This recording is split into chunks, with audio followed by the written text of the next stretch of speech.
മഹാത്മാഗാന്ധി തൊഴിലുറപ്പ് പദ്ധതിക്ക് പകരമുള്ള വിബിജി റാംജി പദ്ധതി ഉടൻ ജൂലൈ 1 മുതൽ പദ്ധതി നടപ്പിലാക്കുമെന്ന് കേന്ദ്ര സർക്കാർ അറിയിച്ചു.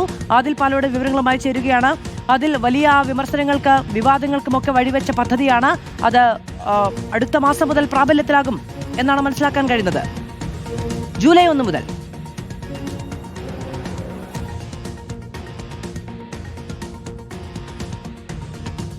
ആദിൽ, കേൾക്കാമോ? കേൾക്കാം മധു. തീരുമാനത്തിലേക്ക് വന്നിരിക്കുന്നു. വിബിജി റാംജി പദ്ധതി വലിയ വിവാദങ്ങൾ ഉണ്ടായിരുന്നു. പല ചർച്ചകളും വേണമെന്ന ആവശ്യം, പ്രതിപക്ഷ ആവശ്യം നിഷേധിച്ചുകൊണ്ടാണ് പാർലമെന്റിൽ ഈ ബില്ല് പാസാക്കുകയും ചെയ്തത്.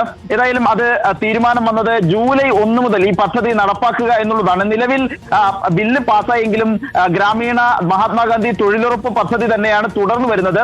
ഈ ബില്ലിന്റെ നടപ്പാക്കൽ അത് ജൂലൈ 1 മുതൽ ആകണം എന്ന നിലയിൽ കേന്ദ്രത്തിന്റെ അറിയിപ്പ് വന്നിരിക്കുകയാണ്. നമുക്കറിയാം വലിയ വിവാദങ്ങളായിരുന്നു ഈ ബില്ലുമായി ബന്ധപ്പെട്ട്. ഇത് നിയമമാക്കുന്നതിനായി ബില്ല് കൊണ്ടുവന്നപ്പോൾ ലോക്സഭയിൽ ഇറങ്ങിയത് രാജ്യവ്യാപക പ്രതിഷേധം കോൺഗ്രസ് സംഘടിപ്പിക്കുകയും ചെയ്തിരുന്നു.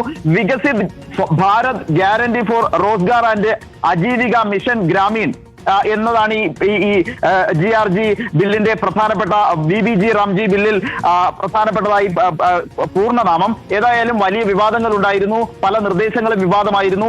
ഇപ്പോൾ ലഭിക്കുന്ന തൊഴിൽ ദിനങ്ങൾ ഉറപ്പാക്കാൻ സാധിക്കില്ല. മറ്റൊന്ന് 40% ഈ പദ്ധതി വിഹിതം സംസ്ഥാന സർക്കാർ വഹിക്കണമെന്ന് തുടങ്ങി പല വിവാദ നിർദ്ദേശങ്ങളുമുള്ള വിവരങ്ങൾ നൽകിയത്. വിബിജി റാംജി ജൂലൈ 1 മുതൽ നടപ്പിലാക്കാൻ കേന്ദ്ര തീരുമാനം.